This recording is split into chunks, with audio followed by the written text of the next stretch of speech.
Welcome in. Here we are, another edition of the Stingers Up Sacramento State Football Podcast. I'm your host, Jason Ross.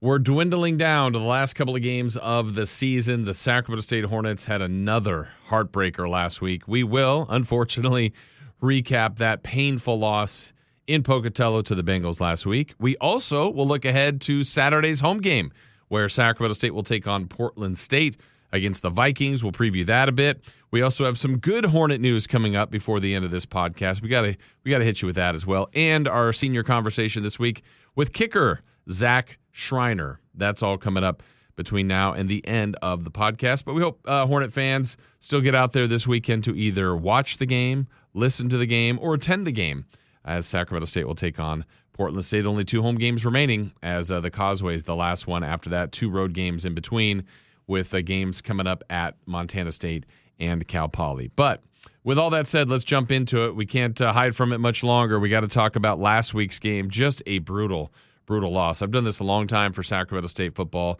broadcast their games, and that was one of the most difficult losses I've been a part of. There's a long list, right? But that one was a tough one because of what was at stake. Hornets really needed to most likely win out to see if they could keep their playoff streak alive. But just to get back to 500, to get back to 500 in league, to feel better about the way the season has gone, feel like this has been a team that's been snake bit a bit with injuries, some rotten luck. They've created some of this themselves. And so let's go back to last week, though. It started. Hornets got the opening drive, went right down the field, and a heavy dose of the run, and it finished with Elijah Tau-Tolliver. Here's Power, here's Tau-Tolliver. The answer is yes, they can get in. Touchdown, Sacramento State. 13 straight first half possessions they have scored on. This is 6, and the Hornets lead 6-0. So now, first possession on defense. The Bengals would drive as well, but this time the Hornets defense would make a play. 3rd and 4 at the 20. But because they don't sub, Hornets have to get their defense set. And now they're going to go trips right, 1 left for grad transfer QB Kobe Tracy. Got Austin in the backfield with them. Throw a slant, ball is knocked loose and picked off. Intercepted by the Hornets. Malini Tia gets his first interception as a Hornet. Ball popped in the air, and the defense was there to pick it off at the 16. Ian Moore with a big hit to jar the ball loose. We can see the replay. We can hear a huge hit by Moore. Good job to stay outside with the shoulder pads. Didn't use his helmet. No targeting. Popped up in the air. And there's the first big play. And it comes from a Malini Tia interception, the first of his career. After that, unfortunately, the 13 straight first half possession streak would come to an end as the Hornets would miss a field goal. Then back on defense again. Still first quarter. The Hornets get to the quarterback. 1st and 10. Fresh series here for fresh set of downs for the Bengals. In their all-black uniforms, orange helmets, Hornets in all white. They're bringing extras right up the middle. Backside pressure, and he's dropped. The Hornets get a sack, and it's Ben Ahio back near the 50-yard line. A huge loss, a 10-yard sack by Ahio. Just the 3rd sack that Idaho State has allowed in the last 5 games. Yeah, they've been impressive. Only 6 all year for Ahio, his 2nd. And for the Hornets, they at one point were number 1 in the nation. They dropped a 3rd, but still that's their 22nd sack of the year. So after 1 quarter, it's 7-0, Sacramento State with the lead. Now we advance to the second quarter, 7-7 score, early second quarter, and more big play yardage for Elijah Tau-Tolliver. Hornets will run it. Here's Tau-Tolliver. Elijah Tau-Tolliver across the 40. He's into open space, tackled from behind in Bengal territory as he got loose. Jaden Bell saved a touchdown, but Elijah Tau-Tolliver, huge yards to the Bengal 40. That should put Tau-Tolliver over 100 yards. He had 63, and actually, nope, he is short by 2 yards, 98 yards rushing right now. So just a couple of yards shy for ETT. He would get to 100 and then leave the game with an injury. That was very scary to see him leave the game, eventually end up at the hospital for precautionary reasons. Did fly back with the team, but his day would end at 100 yards and was really running well. And other runners, though, would get an opportunity. Like Borders, he would run well, and then Maleni would score. 2nd and 4, they'll run again. This time Maleni, nice jump cut, hurdles the line of scrimmage, fights for the goal line, and he's in for a Hornet touchdown. Maleni from about 11, 12 yards out, make it 10 yards out, gets into the end zone for the score, and the Hornets regain the lead. Second career rushing touchdown for Ezra Maleni. both of them coming this season, and that was the drive that the Hornets needed for sure, overcoming that empty possession last time and just pound their way down the field, 75 yards total, and about 69 of them, I think, on the ground. So 14-7 Sacramento State. They would have the ball again deep in territory of the Bengals. Up 14-7. They've got a fourth down, and the Hornets would go for it. And so it's going to be 4th and 3 from the 24-yard line. And it appears the Hornets are setting up to go for this. They're bringing in Karam Borders. It's going to be 4th, and call it 4 now. Not a great spot. 3.5 possibly. And Schreiner's been great. He did miss one earlier, so interesting call here for the Hornets. A 4th down, their first attempt of the day. And on the season, Hornets just 4 of 11 on 4th down. Run or pass in this situation, Jason? I mean, you could do either. It doesn't feel like it's a running situation. Bengals are going to bring everybody. Conklin back to throw. All sorts of pressure. And he loses the ball. It is going to be picked up by the Bengals. They're going to return it for a score. 30, 20, 10, 5. Touchdown. Disaster for the Hornets.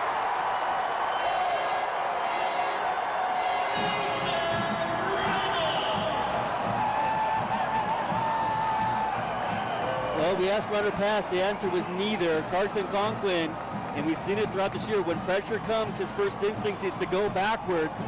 He did in that situation. It was knocked out of his hands backwards. It was supposed to be a pass attempt that he was trying to throw away. It did not go forward, so either way it becomes a fumble. Scoop and score, easy touchdown, and another non-offensive touchdown scored against Sacramento State this season. So just a brutal play there for the Hornets, now in a 14-14 game, closing near halftime. One of the controversial plays of the game where the Hornets were looking for the corner of the end zone. Hornets are going to throw deep to the end zone to Gibson. He juggled it. No ruling. We can't even see in the corner if he got it or not. Bengals are saying they caught the ball. Well, both players have it. What is the ruling? It is in the far lower corner. We can't even see the results. The officials are discussing. It's a touchdown interception. Those are the only two options at this point. And because we're in a blind spot of the field, the officials are talking it over. Hornets are celebrating, so are the Bengals. Oh, they've called it a turnover. They've called it an interception.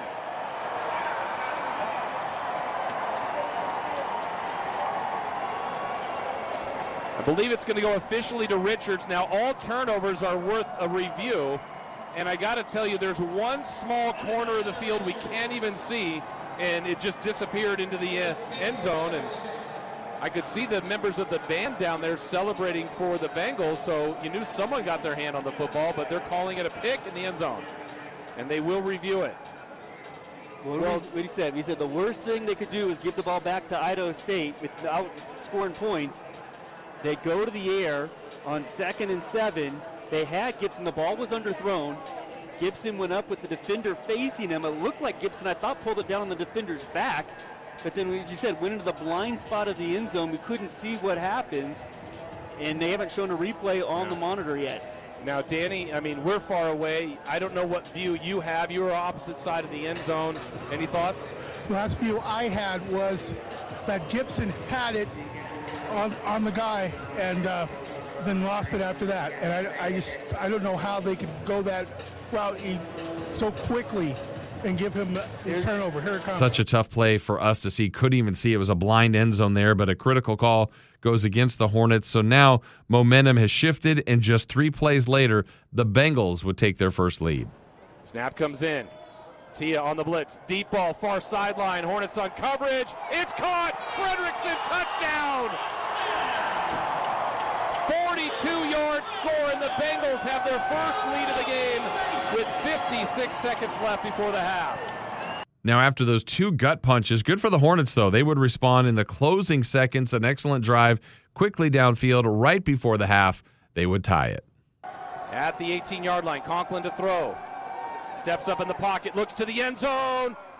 Caught by Gibson. What a grab. I don't know if he was the intended receiver or not. There was all sorts of black jerseys there draping Scudero, and Gibson just darted out of nowhere and got the touchdown. So Gibson thought he had a touchdown moments ago. It was overturned on an interception. Instead, he jumps in front of that route in the end zone for a score, and the Hornets now an extra point away from tying up a wild first half. 21-20. That was a great response by the Hornets. So it's 21-21. We're at the half. No Elijah Tolliver the rest of the game. Brandon Knott had been knocked out of the game. And so we get you to the first possession of the second half and another massive play from the defense. 3 left, 1 right, 1 back set. Hornets showing 4 at the line of scrimmage. They'll bring just the 4. Tracy with time to throw, climbs the pocket. Hit as he throws, picked off. The Hornets have it. It's Will Leota, second of the year, 35, 30, and runs through a defender, an offensive player, all the way down to the 23-yard line. I didn't see who hit him. There was a lot of pressure coming as the Hornets brought the heat on 3rd and long. The ball ended up coming up way short. Leota in no man's land gets it and then does some damage on the return. Sacramento State ball inside the 25. It may have been Puloka. The replays aren't great here in this facility, but a huge hit by Leota at the end and a big opportunity for Sacramento State to go back ahead. Well, the Hornets couldn't stand that good fortune for very long because the very next play, this would happen. Karan Borders will be the feature back. Him and Maleni, as Tolliver is out for the rest of the game after getting 100 yards and a touchdown in the first half. Borders working on a career-high 114. 1st and 10 from the 24-yard line. Little delay. It's Borders. Jump cut to the outside. Borders to the 10, to the 5. Knocked loose. The ball is loose, and they dive in the end zone. Who's got it? I think the Bengals have it. No signal yet. Who's come up with a football? There's a mass of humanity in the end zone, and who will the officials say have it? The Bengals have it. It was punched out of the arms of Borders as he was going in for the score. The Hornets are shooting themselves in the foot the entire game. All right, so the rest of the quarter just netted a field goal by the Bengals. It was 24-21. We're in the fourth, early fourth, and with the ball deep in Hornet territory, the Hornets had already stopped the Bengals on 1st and goal, on 2nd and goal, on 3rd and goal, and the Bengals would play aggressively. And do the Hornets bring any extra pressure? They're showing 4 at the line of scrimmage. Can they get a 4th down stop here? 4th and goal from the 3. Snap comes in, backside pressure, throws an out in traffic and nearly picked off. Knocked away by Zelmar Vetter. They were looking for Weimer. It was a long throw, took a lot of time, and Vetter was right there to knock it away. Really good play by Zelmar Vetter. 2nd PBU he's had. Hornets now get the ball. Long way to go, Jason, but still only down 3. Danny, that was right in front of you. That was a long developing play, but good coverage by Vetter. It was, and I think that helped the Hornets because Vetter was going to do a little further in, and then he came back, and Vetter was able to retreat and come back. Almost had an interception. So huge stop by the Hornet defense, but the offense would be forced to punt ultimately back to the Bengals. Time starting to run out now, and the Hornets get it to 4th down. Yep, they are going to punt. Unbelievable defense by Sacramento State. The punting team is coming out on the field, and the Hornets are going to have an opportunity with under 3 minutes to go the length of the field and potentially win the game. Now, hey, Hunter Hayes is on the field right now. Yes, and they ran a fake punt to him last week. He's in the exact same spot. Hornets need to know that. Hayes is in the middle of the line of scrimmage. It doesn't go to him. It goes to Bolger. He'll do it. He's going to run up the middle, and he is going to get the first down.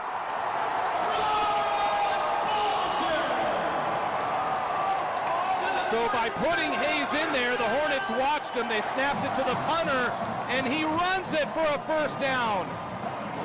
2 minutes and 31 seconds to go. After that fake punt, I did think the game might be over, but with timeouts and the 2-minute timeout, Sacramento State would get another chance in the final minute. They moved the ball past midfield and flirted with the lead. So now you're at a distance where you would probably in desperation try it. It would be a 61-yarder, but there's 35 seconds to go. How far downfield can the Hornets get? 2 right, 1 left. Conklin steps, fires downfield. It's Scudero. He's down to the 25, cuts it to the 20, to the 15, to the 10, and he's down at the 5-yard line. 1st and goal, Hornets. 26 seconds to go. Didn't move it on 1st and goal, missed on a pass on 2nd and goal, then one more offensive play in the closing seconds. So here we go. This is it, 3rd down and goal. Hornets push back to the 9. They're going to shift Grover and Gibson. So now in the slot right, it's Scudero.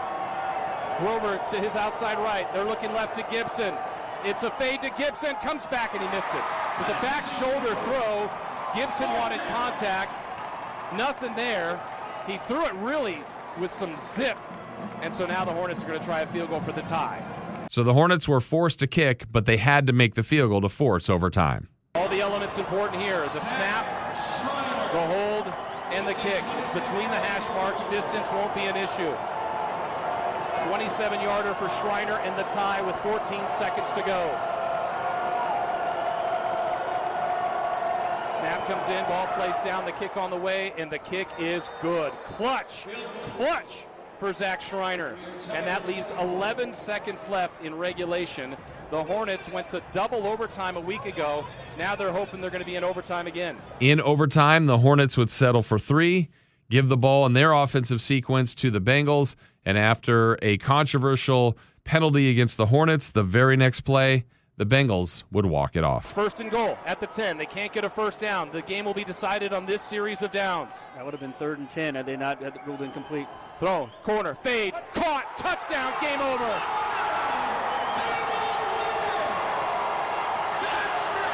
The Bengals in the right corner of the end zone have defeated the Hornets.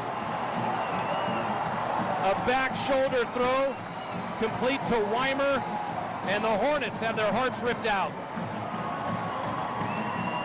30-27 the final. They don't need the extra point.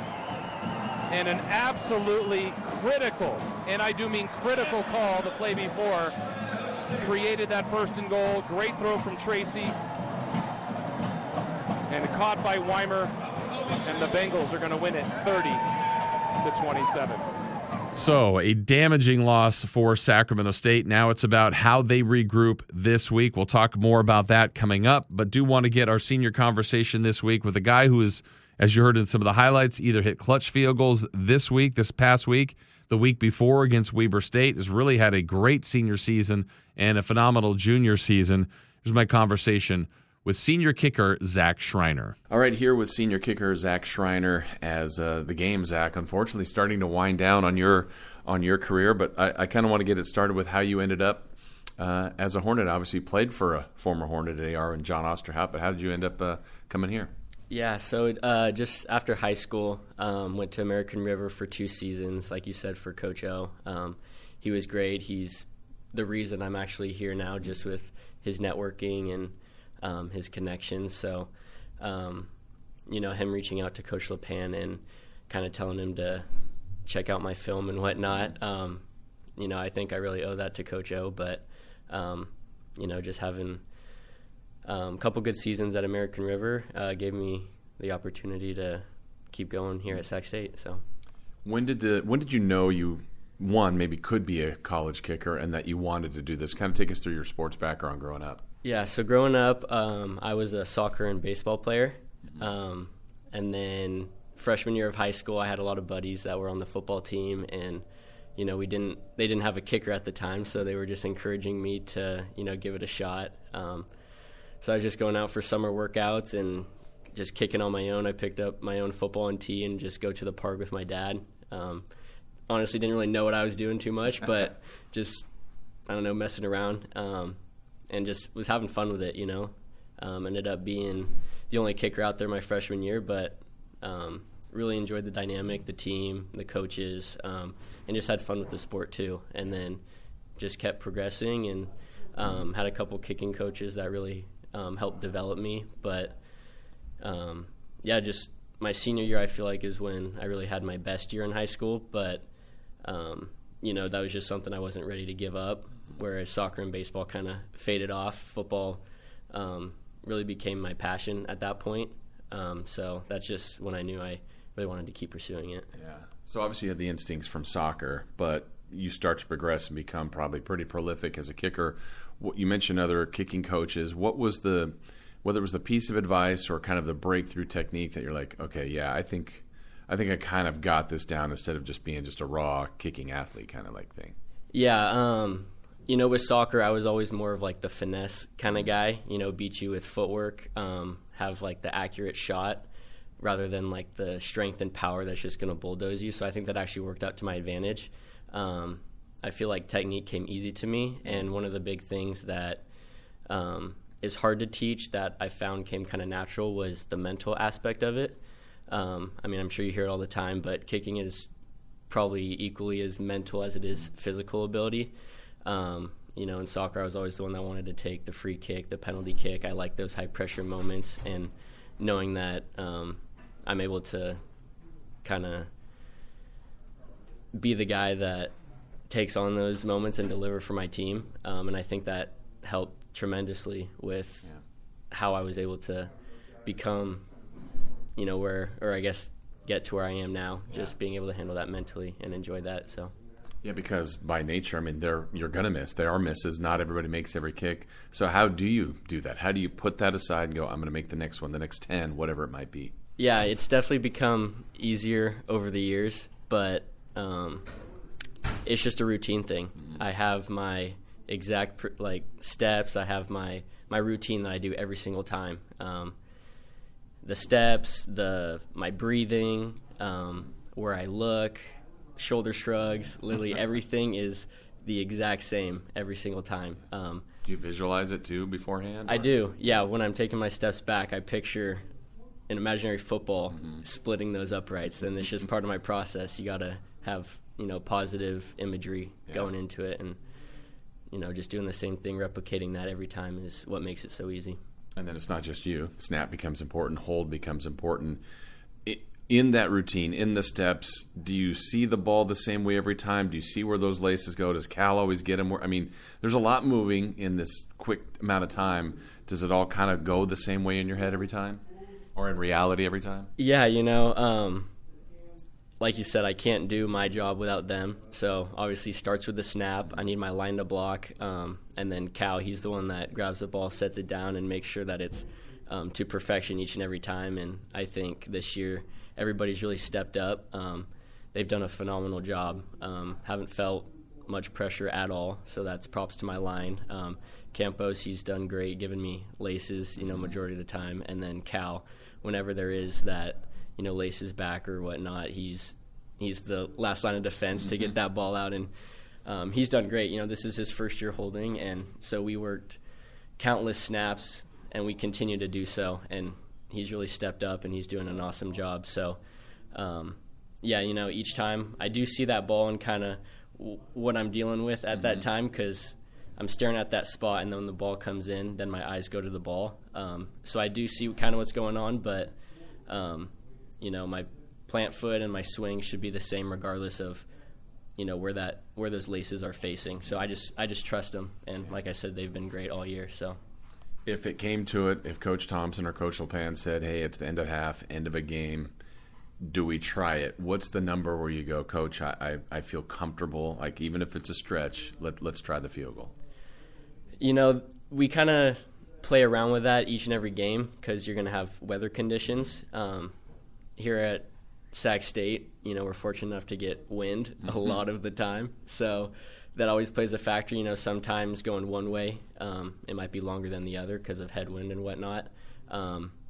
Last week in the Dome at Idaho, I feel like 60 yards was something that, if we needed it, I definitely think I had the leg to get it there. So 60 was probably the number I was thinking for what we could try. That being a dome, there's no weather. Yeah. Sometimes here, 60, 65 going one way and maybe 55, 50 going the other. So it kind of depends based on the weather conditions. But I felt good last week in the Dome. Yeah, I'm thinking about here. Let's go back to here at Sac State. Is there a direction you favor more, going towards the Broad, away from the Broad? Which one, just in your own mental part, feels better? Honestly, the wind has kind of changed a few times. So I've had wind kind of going towards the Broad, and I've had wind going away from it sometimes. So that's kind of something, like I said, we got to figure out before game time. Obviously, with the wind, I can stretch it a little farther. But I feel like towards the Broad is probably more consistent when I have the wind at my back. Yeah. And, 2 weeks ago, I think all my field goals were coming towards the Broad. So. Yeah. 2 weeks ago, you get the Big Sky Special Teams Player of the Week honor. You hit some clutch kicks. Now, conversely, you want to win the game, but their kicker misses one to decide it. Just emotionally for you, I mean, it's a thrill of winning, but someone that does the same job as you, failed in their part. Unfortunately, it's not one person, but you know how it goes. How do you take that in personally? Yeah, I definitely felt for him. Yeah. Nobody ever wants to be in that position. So obviously I was excited to pull out the win. Mm-hmm. But I went straight up to him after the game and, told him, good game, keep your head up, Not much you can say in that situation, but I know if I was there, I wouldn't want, the other team right. running all over excited. So just, let him know he's doing a good job and keep your head up. That's all you really can do. Because, you're either the hero or the villain. Yeah. And so in that situation, I knew he wasn't feeling the best. So just kind of being able to relate to what he's going through is all I could offer. You've had 2 very good seasons here. Statistically, leading scorer last year, having another good year this year. When your season ends, when your career is over, what would be your fondest memories of playing at Sac State? Just locker room moments, practice moments, game moments, just being with my teammates, I honestly won't remember the scores of any of these games. A lot of the moments might fade, but the memories that I have of being, with the players and the coaches, that's something that I'll always have forever. Yeah. Any clutch field goals, dapping it up with my guys. You can't beat those moments, and that's what I'm going to remember the most. Yeah. How about you're almost done with school as well. What's next for you after that? Yeah, so I want to get into firefighting as my career after this. So I've already started getting into the EMT and paramedic process. So I already got licensed as an EMT and have some experience there. But I really want to get into firefighting, so I'm just going to use that and get into paramedic school, and then hopefully get into firefighting here in the next couple of years. That's awesome. I've been asking everyone, too, that I've had a chance to talk to about this. It'll be after you're a Hornet, but new stadium, potentially Pac-12, Mountain West, who knows where that all goes. Kind of a sense of pride for you guys that helped kind of build this program to where it is and where it may be 10 years from now. Yeah, no, I'm definitely excited for that. It's super awesome that, Sacramento's able to do that and kind of turn things around for the football program from what it was, 5-10 years ago. Yeah. I feel like my time has flown here. Haven't been there that long, but just seeing the changes that they're able to make and the support that they're getting from Sacramento is awesome, and I'm just excited to see what they do with it and be able to come back and, like you said, have that sense of pride and just enjoy kind of what they're doing. So. All right, then last thing for you, Sacramento's kind of been home, right? Yeah, high school, junior college. Where your firefighting duties take you, would you like it to stay here? Yeah, I have a lot of family that's local, so I'm going to kind of start doing paramedic school and look for opportunities locally. I'm not opposed to kind of venturing out and seeing where I can get my foot in the door, but I think the ideal situation would be to stay local. Mm-hmm. Awesome. Well, Zach, it's been a pleasure watching you play. Best of luck the rest of the season, and certainly best of luck in your future. Yeah, thank you so much. My thanks to Zach Schreiner. Wish him the best going forward. As far as going forward to this Saturday, the Hornets take on Portland State, a team that has truly struggled this year, but has shown they are capable, just like anybody in the Big Sky, of beating anybody if you're not on their game. They are led by their quarterback, a dual-threat QB, Dante Sachere, who has gotten the reps over the years, now in his final season, is being looked at by the NFL, but more so as an athlete, as a receiver, maybe a defensive back is where they see him in the NFL, but as a quarterback for the Vikings, he's been effective on the ground. He can flat out fly, timely throws. He is going to be a problem for the Hornet defense this week to watch him now. Defensively, the Vikings have been giving up yards, and as the time of when we record this, it's still uncertain whether or not Elijah Tolliver will play, had not practiced in the early part of the week. But if it's not him, Maleni and Borders and the Hornet ground game still has to be effective. That's where the Vikings have been a bit vulnerable. As Portland State's just 1-6. Their one win, though, common opponent, they did defeat Idaho State by a couple of scores. So Sac State just had the tough loss to the Bengals. The Vikings did beat Idaho State. And also Idaho State has one of the more difficult and troubling losses this year, a controversial loss to the UC Davis Aggies, where they thought they won that game a couple of times. Aggies were given one more second on the clock when the Aggies had only one loss at the time, and the Vikings had yet to get a win, and they got one more play. Then the Aggies caught it right at the goal line. Didn't look like they crossed the goal line, but it was ruled a touchdown, and based on tough camera angles, they couldn't overturn it. They just confirmed it. So a tough loss for this team. Like we said, anybody in the Big Sky is capable of beating anyone on any given Saturday. So that's coming up on Saturday, and we want to close out with some good news. This is really some amazing news, and it shows the testament to the career he's had and where he will be going eventually. And that's Jackson Slater, rated as one of the best offensive linemen in the country, certainly at the FCS level. And news came to Jackson this week, who we had as a guest on the podcast earlier in the year. He becomes the 5th Hornet in the history of the program to be invited to the East-West Shrine Game. It'll be the 100th East-West Shrine Game this year, and it's just a great showcase for potential professional products. And whether it's Troy Mills, Charles Roberts, Marco Kavka, or Fred Otis Amy, those are the other 4, and Jackson Slater joins that great list. And I think Jackson's going to have every opportunity to either be drafted or play in the NFL, and that's a really, really cool testament to him, to Coach Richardson, who's coached him up, to his family, and hopefully the best is ahead for Jackson Slater. The remainder of his senior season, and certainly getting invited to the East-West Shrine Game, is very, very cool. So we thought we'd end it that way. We hope everybody enjoys this week's game, and we'll talk to you next week. My thanks again to Zach Schreiner, and thank you to all of you for listening to another edition of the Stingers Up Sacramento State Football Podcast. Stingers Up!